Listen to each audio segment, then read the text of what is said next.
Sejam bem-vindos ao canal. A história que eu vou contar fala de um homem que não teve limites durante seu governo. Ele se chamava Caio Júlio César Augusto Germânico, mais conhecido como Calígula.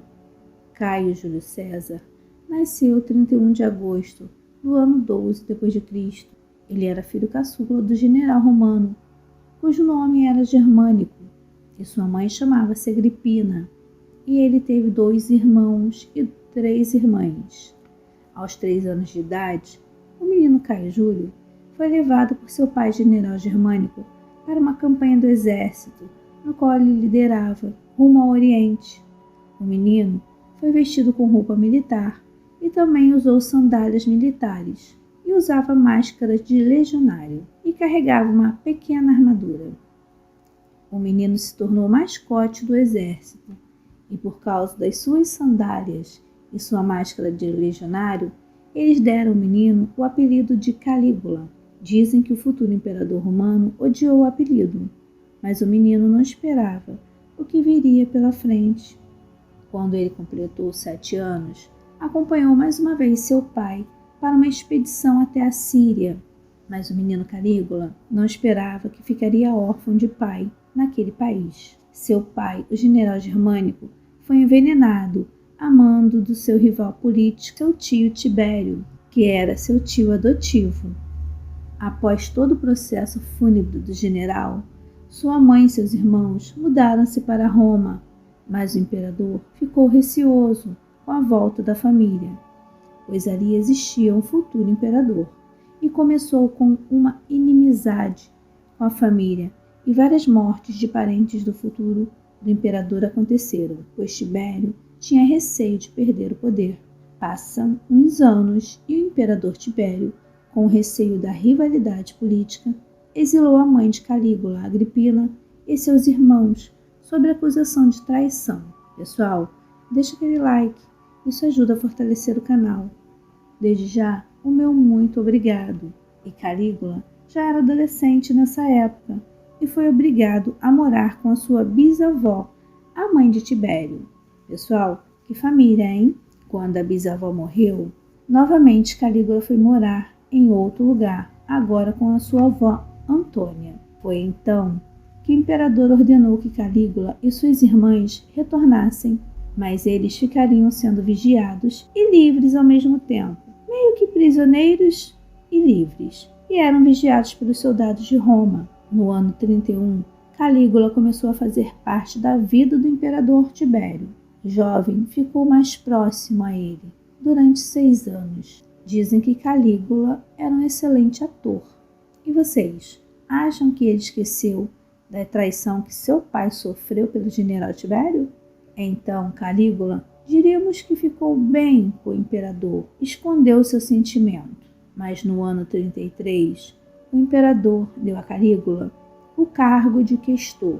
Isso dava acesso às funções administrativas e era o primeiro passo para o acesso direto ao Senado romano. Foi nessa época que morreu sua mãe e seus irmãos no exílio. Então, Calígula se casou, mas no parto, sua esposa, com o nome Júnia, faleceu.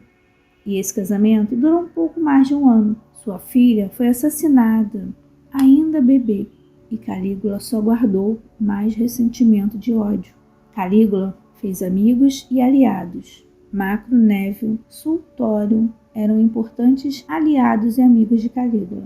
O aliado Macro sempre elogiava Calígula para o imperador Tibério, fazendo que ele não olhasse para Calígula como rival.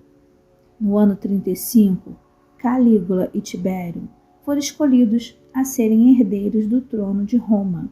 Tibério, o imperador, que traiu o general Germânico, pai de Calígula, morreu dia 16 de março do ano 37. Dizem que foi assassinado e que Macro o asfixiou, a mando de Calígula. Mas há quem diga que ele morreu de morte natural. Então Calígula recebeu seu direito de governar pelo Senado romano no dia 28 de março, no qual foi aclamado pelo povo, que diziam: "Esse é o nosso bebê, a nossa estrela." Diziam isso pois o povo amava o falecido general germânico, que foi bom com o povo, e eles achavam que Calígula seria igual ao pai. Durante os primeiros meses de reinado de Calígula, foram os melhores de muito tempo no Império Romano. O obelisco que está no Vaticano, na Praça Central, foi encomendado pelo imperador Calígula para mostrar sua força e poder. Ele foi generoso com o povo, com o exército. Ele concedeu perdão às dívidas, foi generoso pelos serviços prestados, destruiu documentos que acusavam pessoas de traição, que foi mandado pelo imperador Tibério, perdoou os juízes acusados de traição, disse que era a atitude do passado, trouxe de volta para Roma os exilados, corrigiu o sistema econômico e tributos cobrados, baniu delinquentes sexuais de Roma e mandou trazer os ossos de sua mãe e de seus irmãos para colocá-los no Ara Pacis, um descanso final. Mas foi dito por Dion Cássio que isso foi um golpe político de Calígula para ganhar mais apoio e poder do exército do Senado.